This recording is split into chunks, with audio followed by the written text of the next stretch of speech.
Hello and welcome to my YouTube channel, and I'm glad that I can finally do a review where Chelsea have walked away with the 3 points and we've beaten West Ham 2-1. However, it wasn't pretty, and again, I don't think we were that good, but we got what matters, and that's the 3 points.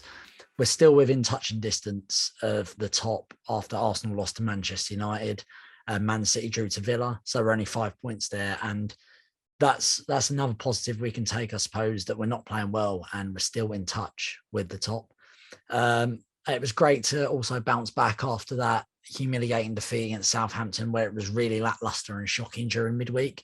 And I also thought that, again, we weren't very good and we're papering over cracks at the moment. And there's several weaknesses on display that we need to address, and we really need to do better if we're to compete or even solidify a place in the top 4 this season, because Spurs and Arsenal have drastically improved. I just think that West Ham executed a game plan very well. They worked quite hard. They defended in a low block, and if there's one thing I've noticed over like the last however many years, is that Chelsea struggle, particularly at Stamford Bridge, to break down teams that come to set up and defend and play in a low block and counter. And we can never sort of break it down. We don't move the ball fast enough. There's no movement off the ball. And also, I just feel like that's when we need a creative midfielder, like we've spoken about in the past, like a Cesc Fabregas, just to sort of create something out of nothing, because we don't really do it. And then we sort of like get a draw. It's happened last season to Burnley, when Man United came to Stamford Bridge when they were in a poor run of form. Brighton, Everton, there's loads last season where the exact same thing happened, and we really struggled to break down a low block. I also think that it was a bold move to start Pulisic ahead of Brozier. I think even when Brozier came on, he again proved that he should be starting. I think he just gives us a focal point, and his sort of movement and just having a striker on the pitch to give the defender something to think about, and when we're attacking, is a massive bonus. I was quite impressed with Fofana's debut, and then Thiago Silva next to him, as always, is just a different class. How he's playing like he does at the age of 38 is just extraordinary. I don't know how he still does it. He's amazing, and I love him so much, and I probably speak on behalf of all the other Chelsea fans that he's just unreal. But yeah, unfortunately a negative again, and it's happened quite a few times this season, I feel, is Mendy still looking a bit shaky.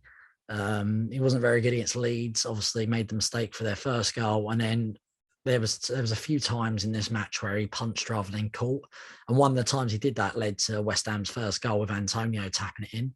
He punched the cross to Declan Rice, who laid it across to Antonio, and I just thought he's got to be doing better. And then Chilwell came on, proved how good he was, and I really think that having him and Cucurella is really good for the squad.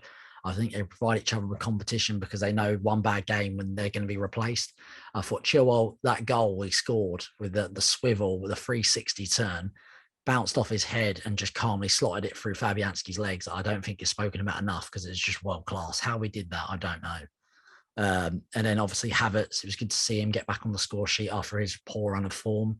Hopefully that could, kick him on and he can start playing well again.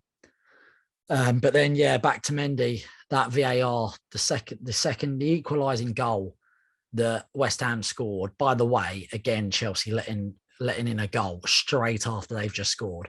It's happened a few times in the last 2 years, and it's just something that needs to sort out and be just solid after we score, because we're so vulnerable. But yeah, Mendy for me. Obviously, Reece James, I don't know what he's doing heading it back there. He's trying to head it back to Mendy, and it's a rare mistake from a player who's usually unreal. Who had a good game, I thought, but just that mistake. And then for me, Mendy's got to hold on to that. I don't know why he's parried that back out into play. I think he's got to be holding it. I personally don't think it was a foul, although Jared Bowen he's got every right to go for that ball. And I just think obviously he's going to touch Mendy in some sort of way if it's a 50-50 and he's gone for it. But yeah, for me, Mendy has to hold on to that. I thought it was really poor goalkeeping, and I thought the goal should have stood. One thing I will say, however, on that, is the only thing I do disagree with was the PGMOL stance after. I mean, why is there this massive outrage after it? Obviously, well, there was obviously a VAR decision that happened wrongly in the Newcastle game, but why is there this massive outrage when a decision goes that way against, say, I don't know, Chelsea, and then the PGMO come out and be like, we apologise for these poor decisions, it's a disgrace, blah, blah, blah. But when Cucurella gets pulled down by the hair by Romero and it cost Chelsea 3 points in the last minute of the game, why do they not come out then and release a statement? I just find it really weird that they feel the need to come out after, something like that happens, but then it was just as bad a few weeks ago and they said nothing. And then you've got David Moyes criticising the referee in his post-match, interview and press conference, and doesn't get fined, gets away with it free, and then Tuchel doesn't.